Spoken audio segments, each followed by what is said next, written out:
In today's video, I'm going to teach you how to buy GTA 5 on Steam. We'll go from opening the app to installing the game and getting it ready for online play. So you can jump in with confidence. Start by launching the Steam app on your PC. If you are prompted, sign into your account so you can access the store and your library. On the main screen, head to the search bar, usually at the top right. Type GTA 5 or Grand Theft Auto 5. You'll see several results. Click the main store page for the official Rockstar Games title. If multiple editions are listed, choose the version you want, such as the Enhanced Edition if it's available in your region. Take a moment to review what's included with that edition so you know exactly what you are getting. On the store page, click Add to Cart. When the cart opens, decide whether you are buying it for yourself or sending it as a gift. Choose For My Account to add it directly to your library. Or select This as a gift if you are purchasing it for someone else. Steam will guide you through either option next.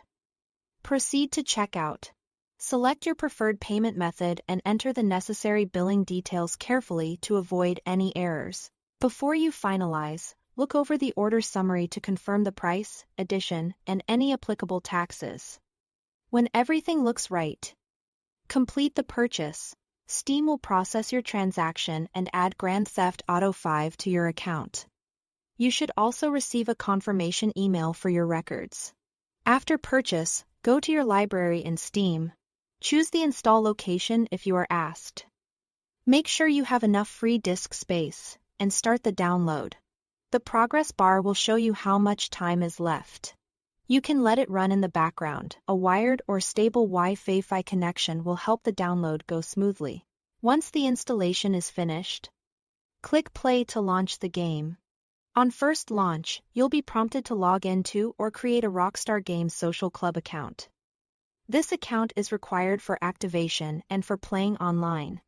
If you already have one, sign in. If not, after that, the game will finish setting up and you'll be ready to explore Los Santos. And that's the full process. Enjoy your game and thanks for watching.